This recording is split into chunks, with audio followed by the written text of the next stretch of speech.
पंडित नवल किशोर शर्मा राजकीय स्नातकोत्तर महाविद्यालय दौसा के एमकॉम फाइनल बिजनेस एडमिनिस्ट्रेशन के समस्त विद्यार्थियों का इस वीडियो क्लास में मैं एक बार पुनः स्वागत और अभिनंदन करता हूं।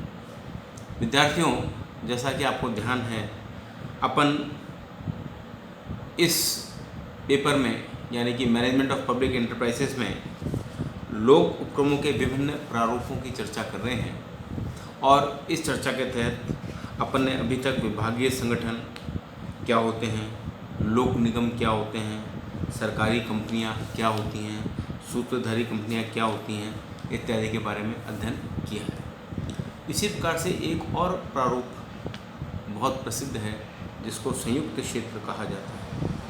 अब संयुक्त क्षेत्र क्या है और संयुक्त क्षेत्र की क्या विशेषताएं हैं, प्रस्तुत वीडियो में अपन इस पर चर्चा करेंगे। संयुक्त क्षेत्र का पहले अपन अर्थ जान लेते हैं कि संयुक्त क्षेत्र का अर्थ क्या है।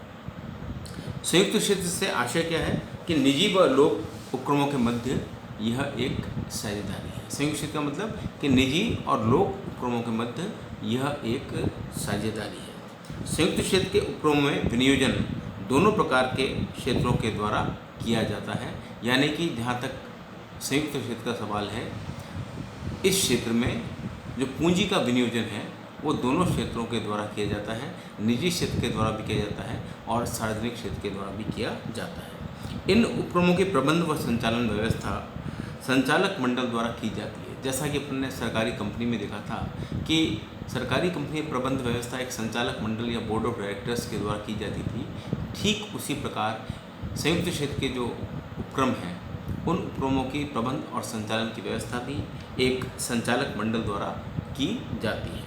संचालक मंडल में सरकार, निजी क्षेत्र एवं विशिष्ट वित्तीय संस्थाओं के प्रतिनिधि सम्मिलित होते हैं। अब जो संचालक मंडल होता है उसमें केवल सरकारी प्रतिनिधि नहीं होते, बल्कि सरकारी प्रतिनिधि भी होते हैं, निजी क्षेत्र के प्रतिनिधि भी होते हैं और विशिष्ट वित्तीय संस्थाएं या विशिष्ट संस्थाएं जो होती हैं उनके प्रतिनिधि भी शामिल होते हैं। ऐसे उपक्रमों की प्रबंध व्यवस्था एक सरकारी कंपनी के समान ही होती है। जैसे उदाहरण के लिए मैं आपको बताऊं, हिंदुस्तान मशीन टूल्स HMT जिसे कहा जाता है, ये संयुक्त क्षेत्र का एक उपक्रम है। गुजरात फर्टिलाइजर्स संयुक्त क्षेत्र का एक उपक्रम है। भारतीय टेलीफोन इंडस्ट्रीज़ ये भी संयुक्त क्षेत्र का एक उपक्रम है। गंगानगर शुगर मिल्स संयुक्त क्षेत्र का एक उपक्रम है। तो कुल मिलाकर संयुक्त क्षेत्र से निजी उपक्रम व निजी उपक्रमों के साथ लोक उपक्रमों के मध्य साझेदारी से, मतलब निजी उपक्रम और लोक उपक्रमों के मध्य पार्टनरशिप जहाँ पर है उसको हम संयुक्त क्षेत्र के नाम से जानते हैं। अब संयुक्त क्षेत्र की हम कुछ परिभाषाएं देख लेते हैं। संयुक्त क्षेत्र की परिभाषाओं में दत्त समिति ने अपनी परिभाषा दी है। दत्त समिति के अनुसार संयुक्त क्षेत्र का अर्थ उन इकाइयों से है जिनमें निजी एवं सार्वजनिक विनियोजन किया गया है। मतलब जो दत्त कमेटी बनाई गई थी उसने बताया कि संयुक्त क्षेत्र का अर्थ उन इकाइयों से है जिनमें निजी एवं सार्वजनिक विनियोजन किया गया है। मतलब ऐसी इकाइयाँ जिनमें निजी और सार्वजनिक विनियोजन दोनों किए गए हैं वो संयुक्त क्षेत्र के अंतर्गत आती हैं, तथा राज्य जहाँ निर्देशन तथा नियंत्रण में सक्रिय रूप से हिस्सा लेता है। और राज्य क्या करता है? राज्य उन इकाइयों के निर्देशन और नियंत्रण में सक्रिय रूप से, एक्टिव रूप से पार्टिसिपेट करता है या हिस्सा लेता है। तो दत्त समिति के अनुसार संयुक्त क्षेत्र का अर्थ उन इकाइयों से है जिनमें निजी एवं सार्वजनिक विनियोजन किया गया है तथा राज्य जहां निर्देशन तथा नियंत्रण में सक्रिय हिस्सा लेता है। तो दत्त समिति के अनुसार दो महत्वपूर्ण विशेषताएं निकलकर संयुक्त क्षेत्र की आती हैं। पहली विशेषता ये है कि संयुक्त क्षेत्र में पूंजी का जो विनियोजन है वो लोक उपक्रमों द्वारा व निजी क्षेत्र के उपक्रमों द्वारा, दोनों ही द्वारा किया जाता है। यानी निजी क्षेत्र द्वारा भी किया जाता है, लोक क्षेत्र द्वारा भी किया जाता है। और दूसरा, इसकी जो प्रबंध व्यवस्था है वो राज्य के नियंत्रण और निर्देशन में होती है। मतलब राज्य का बहुत बड़ा से रहता है इसके प्रबंध और नियंत्रण में। दूसरी परिभाषा वेंकट रत्नम ने दी है। वेंकट रत्नम के अनुसार सरकार एवं निजी साहसियों के बीच का संयुक्त उपक्रम संयुक्त क्षेत्र है। सरकार एवं निजी साझियों के बीच का संयुक्त स्वामित्व संयुक्त क्षेत्र है। यह मिश्रित अर्थव्यवस्था में एक मिश्रित उपक्रम है। तो वेंकट रत्नम ने भी वही परिभाषा दी करीब करीब कि यह सरकार और निजी साझियों के बीच का संयुक्त स्वामित्व का एक संयुक्त क्षेत्र है। मतलब जहाँ स्वामित्व दोनों का होता है, निजी क्षेत्र का भी होता है और सरकारी क्षेत्र भी होता है। इसी प्रकार से प्रोफेसर नाथूराम का अर्थशास्त्री हुए, उन्होंने भी एक परिभाषा दी है कि किसी उपक्रम में सार्वजनिक एवं निजी क्षेत्रों के एक साथ योगदान की विचारधारा का नाम संयुक्त क्षेत्र है। मतलब नाथूराम का जी ने बताया कि किसी उपक्रम में सार्वजनिक एवं निजी क्षेत्रों के एक साथ योगदान की विचारधारा का नाम संयुक्त क्षेत्र होता है। तो कुल मिलाकर हम कह सकते हैं इन परिभाषाओं के अध्ययन के आधार पर कि संयुक्त क्षेत्र से आशय उन व्यवसायिक अथवा औद्योगिक इकाइयों से है जिनका स्वामित्व एवं प्रबंध सरकार और निजी उद्यमियों के हाथों में संयुक्त रूप से होता है। मतलब कुल मिलाकर संयुक्त क्षेत्र से आशय उन व्यवसायिक या औद्योगिक इकाइयों से है जिनका प्रबंध और संचालन सरकार और निजी उद्योगपतियों के हाथ में संयुक्त रूप से होता है, उनको हम संयुक्त क्षेत्र के उपक्रम कहते हैं। और आपको इसके उदाहरण मैं पहले बता चुका हूँ, जैसे हिंदुस्तान मशीन टूल्स या गंगानगर शुगर मिल्स या भारतीय टेलीफोन इंडस्ट्रीज़ इत्यादि, गुजरात फर्टिलाइजर्स इत्यादि। अब अपन इसकी कुछ विशेषताओं पर ध्यान देते हैं। तो विशेषताओं को पढ़ने से इसका अर्थ और आसानी से अपन को समझ में आएगा। तो इसकी पहली विशेषता है कि इसके अंतर्गत निजी एवं सार्वजनिक क्षेत्र के बीच हिस्सेदारी होती है। मतलब संयुक्त क्षेत्र का मतलब ये है जहाँ निजी एवं सार्वजनिक क्षेत्र के मध्य हिस्सेदारी होती है। अब वो पूंजी की भी हो सकती है, प्रबंध की भी हो सकती है। जहाँ निजी और सार्वजनिक क्षेत्र के मध्य कोई हिस्सेदारी होती है वो संयुक्त क्षेत्र होता है। दूसरा, वाणिज्यिक अंकेक्षकों के द्वारा इन क्षेत्रों का अंकेक्षण किया जाता है। वाणिज्यिक अंकेक्षकों के द्वारा इनका अंकेक्षण किया जाता है, मतलब कि इनका जो ऑडिट है अकाउंट्स वगैरह का, उनका ऑडिट कमर्शियल ऑडिटर्स के द्वारा किया जाता है। तीसरा, संचालक मंडल द्वारा प्रबंध संचालन देखा जाता है। जैसे अपने सरकारी कंपनी की बात की थी पिछली वीडियो क्लास में, तो सरकारी कंपनी का प्रबंध और संचालन एक संचालक मंडल द्वारा किया जाता है। उसी प्रकार से संयुक्त क्षेत्र के जो उपक्रम हैं इनका प्रबंध संचालन भी संचालक मंडल द्वारा किया जाता है, एक बोर्ड ऑफ डायरेक्टर्स के द्वारा किया जाता है, जिसमें निजी क्षेत्र के प्रतिनिधि और सार्वजनिक क्षेत्र के प्रतिनिधि या सरकारी प्रतिनिधि भी शामिल होते हैं। चौथा है, विनियोजित कुल अंश पूंजी में विविध वर्गों के अनुपात के संबंध में केंद्र सरकार मार्गदर्शक होती है। इसका मतलब ये क्या हुआ कि इन उपक्रमों में जो पूंजी का विनियोजन किया जाता है, वो पूंजी का जो विनियोजन है वो किस अनुपात में होगा, इसका जो मार्गदर्शन है वो सरकार के द्वारा किया जाता है। फिर इनके स्वामित्व और प्रबंध में सरकार का प्रत्यक्ष या परोक्ष रूप से सहयोग प्राप्त होता है। मतलब इनका जो प्रबंध और संचालन है या नियंत्रण की जो क्रियाएं हैं उन सब में सरकार का प्रत्यक्ष या परोक्ष रूप से हाथ होता है। फिर ऐसे क्षेत्रों के प्रवर्तक सामान्यतः सरकार, विशेष वित्तीय संस्थाएं और निजी साझी होते हैं। मतलब ऐसे उपक्रमों के प्रवर्तक यानी प्रमोटर्स, प्रवर्तक को कहते हैं प्रमोटर्स। तो ऐसे उपक्रमों के प्रमोटर्स या प्रवर्तक कौन होते हैं? ऐसे उपक्रमों के प्रवर्तक या प्रमोटर्स होते हैं या तो सरकार या विशिष्ट वित्तीय संस्थाएं, स्पेशल फाइनेंशियल इंस्टीट्यूशंस, या निजी साहसी, इनके प्रवर्तक आमतौर पर देखे जाते हैं। फिर ये जो उपक्रम है देश में प्राथमिक एवं आधारभूत उद्योगों हेतु इनकी स्थापना की जाती है। मतलब इन उपक्रमों की स्थापना क्यों की जाती है? इनकी स्थापना प्राथमिक और आधारभूत उद्योगों की स्थापना हेतु की जाती है। मतलब देश में जो बेसिक इंडस्ट्रीज़ हैं, प्राथमिक इंडस्ट्रीज़ हैं, आधारभूत उद्योग हैं, उन उद्योगों की स्थापना करने के लिए संयुक्त क्षेत्र के उपक्रमों की स्थापना की जाती है। तो ये हम कह सकते हैं कि संयुक्त क्षेत्र की कुछ विशेषताएं हैं जिनका हमने अध्ययन किया। अब हम ये भी जान लेते हैं कि जो संयुक्त क्षेत्र है उसमें हम कैसे उनका निर्माण कर सकते हैं, या लोक उपक्रमों में संयुक्त क्षेत्र के निर्माण की विधियां क्या हैं। मतलब हमने जो विभिन्न लोक उपक्रमों की चर्चा की है, तो उन लोक उपक्रमों में संयुक्त क्षेत्र के निर्माण की क्या विधियां हैं। तो लोक उपक्रम में संयुक्त क्षेत्र के निर्माण की 3 विधियां प्रमुख रूप से बताई गई हैं। पहली है निजी क्षेत्र की बड़ी कंपनियों को संयुक्त क्षेत्र के उपक्रमों में परिवर्तित करना। मतलब जो निजी क्षेत्र की बड़ी बड़ी कंपनियां हैं उनको संयुक्त क्षेत्र के उपक्रमों में परिवर्तित कर लेना, इसके द्वारा संयुक्त क्षेत्र की स्थापना हो सकती है। दूसरा, विकास निगमों के माध्यम से संयुक्त क्षेत्र के उपक्रमों की स्थापना करना। और तीसरा, सार्वजनिक क्षेत्र की इकाइयों को संयुक्त क्षेत्र के उपक्रमों में परिवर्तित करना। तो ये 3 प्रमुख तरीके हैं जिनके द्वारा हम संयुक्त क्षेत्र के उपक्रमों की स्थापना कर सकते हैं। अब पहला है जैसे निजी क्षेत्र की बड़ी कंपनियों को संयुक्त क्षेत्र उपक्रमों में परिवर्तित करना।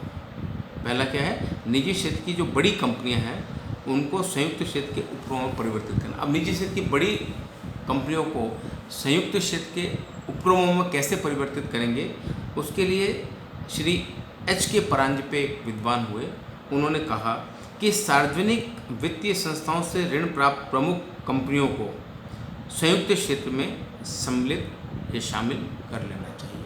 मतलब परांजपे साहब ने ये बताया कि सार्वजनिक वित्तीय संस्थाओं से, यानी पब्लिक फाइनेंशियल इंस्टीट्यूशन से जो लोग ऋण लेते हैं, जो ऋण प्राप्त करते हैं, उन कंपनियों को संयुक्त क्षेत्र में सम्मिलित कर लेना चाहिए। 1970 में जो औद्योगिक नीति सरकार के द्वारा घोषित की गई थी, 1970 में जो इंडस्ट्रियल पॉलिसी बनाई गई थी, उस इंडस्ट्रियल पॉलिसी में भी यह प्रावधान किया गया। क्या प्रावधान किया गया कि ऐसी सार्वजनिक वित्तीय संस्थाओं को, मतलब ऐसी पब्लिक फाइनेंशियल इंस्टीट्यूशंस को जिन्होंने ऐसे बड़े उपक्रमों को ऋण दे रखा है, मतलब पब्लिक फाइनेंशियल इंस्टीट्यूशंस को ये कहा गया कि आपने जिन बड़ी संस्थाओं को, बड़े उपक्रमों को ऋण दे रखा है और जिनकी संपत्ति 20 करोड़ रुपए से ज़्यादा की है, उन पब्लिक फाइनेंशियल इंस्टीट्यूशंस को यह अधिकार होगा कि वे अपने द्वारा दिए गए ऋणों को एक निश्चित समय के पश्चात संपूर्णतः या अंशतः अंशों में परिवर्तित कर लें, जिससे कि उन निजी क्षेत्र के उपक्रमों में सरकार का स्वामित्व हो जाए।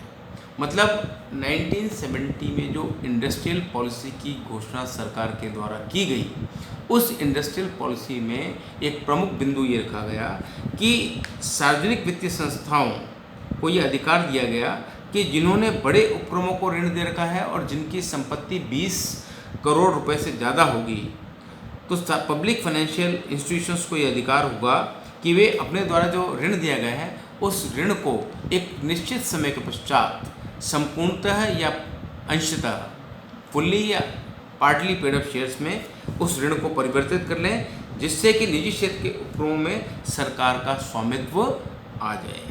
ऋणों को इस प्रकार से परिवर्तित कर लेने से सरकार या वित्तीय संस्थाएं अपने आप उस उपक्रम के अंशधारी बन जाएंगे और वह उपक्रम संयुक्त क्षेत्र में आ जाएगा। कुल मिलाकर ये एक बात है कि निजी क्षेत्र का यदि कोई भी उपक्रम है जिसकी की फंडिंग आपके पब्लिक फाइनेंशियल इंस्टीट्यूशंस के द्वारा की गई है, तो उन पब्लिक फाइनेंशियल इंस्टीट्यूशंस को ये अधिकार दिया गया है, सार्वजनिक वित्तीय संस्थाओं को ये अधिकार दिया गया है कि उन्होंने जिन संस्थाओं को ऋण दिया है और जिनकी संपत्ति 20 करोड़ रुपए से ज़्यादा की है, उनको पब्लिक फाइनेंशियल इंस्टीट्यूशंस उनके समस्त अंशों को या कुछ अंशों को एक निश्चित समय के बाद खरीद सकती हैं, और जब वे इनके अंशों को खरीद लेंगी तो नेचुरली वो अंश खरीदार होने के कारण से उन पर अपना स्वामित्व जमा सकेंगे।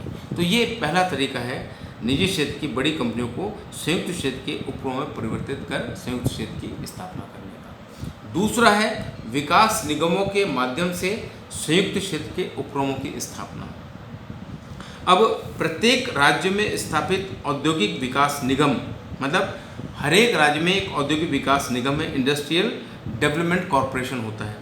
तो प्रत्येक राज्य में स्थापित औद्योगिक विकास निगम संयुक्त क्षेत्र की इकाइयों की स्थापना करने में महत्वपूर्ण योगदान दे रहे हैं। ये मतलब जो इंडस्ट्रियल कॉरपोरेशंस हैं, स्टेट इंडस्ट्रियल कॉरपोरेशंस जो हैं, ये औद्योगिक विकास निगम ये प्रत्येक राज्य में है और ये संयुक्त क्षेत्र की औद्योगिक इकाइयों की स्थापना करने में महत्वपूर्ण योगदान भी दे रहे हैं। ये निगम अपने नाम से आशय पत्र, लेटर ऑफ इंटेंट अपने नाम से कर लेते हैं या अनुज्ञा पत्र प्राप्त कर लेते हैं, लाइसेंस अपने नाम से प्राप्त कर लेते हैं और निजी साथियों के साथ मिलकर संयुक्त क्षेत्र में उपक्रमों की स्थापना कर लेते हैं।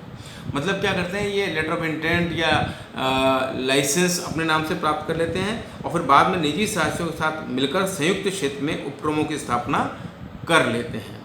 इस प्रकार निजी उद्यमियों को लाइसेंस प्राप्त करने व पूंजी इत्यादि जुटाने की समस्याओं से आज़ादी मिल जाती है। मतलब निजी संस्थाओं को पूंजी प्राप्त करने में दिक्कत आती है तो वो दूर हो जाती है और जो लाइसेंस प्रक्रिया है उसका, क्योंकि ये खुद ही लाइसेंस प्राप्त कर लेते हैं अपने नाम से, तो उससे भी इनको छुटकारा मिल जाता है। राजस्थान में जो है राजस्थान औद्योगिक विकास एवं विनियोग निगम यानी जो रीको है, उसने इस दिशा में महत्वपूर्ण कार्य किया है। रीको द्वारा स्थापित Pratap steels Jaipur, Rajasthan woollens mill limited Kanakpur, Banswara synthetics Banswara आदि इसके प्रमुख उदाहरण हैं। तो ये दूसरा तरीका है जिसके द्वारा हम कह सकते हैं कि विकास निगमों के माध्यम से संयुक्त क्षेत्र के उपक्रमों की स्थापना की जा सकती है। और तीसरा और अंतिम तरीका है सार्वजनिक क्षेत्र की इकाइयों को संयुक्त क्षेत्र के उपक्रमों में परिवर्तित करना। मतलब जो इकाइयाँ सार्वजनिक क्षेत्र की हैं उनको संयुक्त क्षेत्र में आप कैसे परिवर्तित कर सकते हैं। जैसे इस विधि के अंतर्गत सरकार क्या करती है, सार्वजनिक क्षेत्र की जिन इकाइयों को संयुक्त क्षेत्र में परिवर्तित करना चाहती है, मतलब इस विधि के अंतर्गत क्या होता है कि सार्वजनिक क्षेत्र की जिन इकाइयों को सरकार संयुक्त क्षेत्र में परिवर्तित करना चाहती है उनके अंश निश्चित मात्रा में निजी उद्यमियों को बेचे जाते हैं। मतलब आप सार्वजनिक क्षेत्र के जो अंश हैं उनको निजी क्षेत्र के उद्यमियों को बेच देते हैं और इस प्रकार संयुक्त क्षेत्र का निर्माण किया जा सकता है। मतलब क्या है कि सार्वजनिक क्षेत्र की जो इकाइयाँ हैं और जिन इकाइयों का सरकार संयुक्त क्षेत्र में स्थापना करना चाह रही है, तो सरकार ऐसी सार्वजनिक क्षेत्र की इकाइयों के अंशों को निजी क्षेत्र के उद्यमियों को बेच देती है और इस प्रकार से संयुक्त क्षेत्र का निर्माण आसानी से हो जाता है। तो विद्यार्थियों, ये चैप्टर अपना आज कंप्लीट हुआ जिसमें कि अपन ने लोक उपक्रमों के विभिन्न प्रकारों को देखा, जिसमें विभागीय संगठन आ गए, लोक निगम आ गए, सरकारी कंपनियां आ गई, सूत्रधारी और सहायक कंपनियां आ गई और आज अपन ने संयुक्त क्षेत्र की भी चर्चा कर ली कि संयुक्त क्षेत्र क्या होता है और संयुक्त क्षेत्र की क्या विशेषताएं हैं और संयुक्त क्षेत्र की स्थापना किस प्रकार से की जा सकती है। इन सभी विषयों पर अपन ने चर्चा कर ली। तो उम्मीद है मुझे ये चैप्टर आपको समझ में आया होगा। एग्जामिनेशन में ये चैप्टर थोड़ा सा इंपॉर्टेंट ये हो जाता है कि कई बार इस चैप्टर में से एक निबंध लिखने को आ जाता है कि लोक उपक्रमों के विभिन्न प्रारूपों पर एक विस्तृत लेख लिखिए। तो ऐसी स्थिति में ये क्वेश्चन एग्जाम में आ सकता है। तो जितने भी प्रमुख प्रारूप हैं उन सभी की अपन ने विस्तार से चर्चा कर ली, चाहे वो विभागीय उपक्रम हो, चाहे लोक निगम हो, चाहे सरकारी कंपनी हो, चाहे सूत्रधारी कंपनी हो और चाहे संयुक्त क्षेत्र हो। अपन ने सभी की विस्तार से चर्चा कर ली। एग्जाम में यदि क्वेश्चन पूछा जाता है तो आपको इन सब का अर्थ परिभाषाओं के समेत लिखना होगा, साथ ही साथ विशेषताओं की भी चर्चा करनी पड़ेगी और यदि आपके पास समय बच जाता है तो आप लाभ और दोषों की भी चर्चा कर सकते हैं अगर आपके पास समय है, क्योंकि मैंने आपको ई कंटेंट में इन सब के लाभ और दोषों के बारे में भी बता रखा है। तो उम्मीद करता हूँ कि आपको ये समझ में आ गया होगा और यदि आपको कोई प्रॉब्लम हो तो आप मुझे मेरे व्यक्तिगत नंबर पर फ़ोन करके पूछ सकते हैं। ये मैं पहले भी कह चुका हूँ, आप सबके पास मेरे नंबर है। यदि आपको किसी प्रकार की कोई दिक्कत आती है तो आप मेरे व्यक्तिगत नंबर पर फ़ोन करके मुझसे परामर्श कर सकते हैं। मैं सदैव आपके लिए उपस्थित हूँ और पहले भी मैंने ये कहा था और आगे भी कह रहा हूँ कि मेरे को किसी प्रकार की कोई परेशानी नहीं है। यदि आप कोई क्वेश्चन करेंगे, कोई सवाल करेंगे तो मुझे अच्छा लगेगा। आज की क्लास को मैं यहीं समाप्त करता हूँ। अगली क्लास में अपन किसी अन्य टॉपिक पर चर्चा करेंगे। धन्यवाद।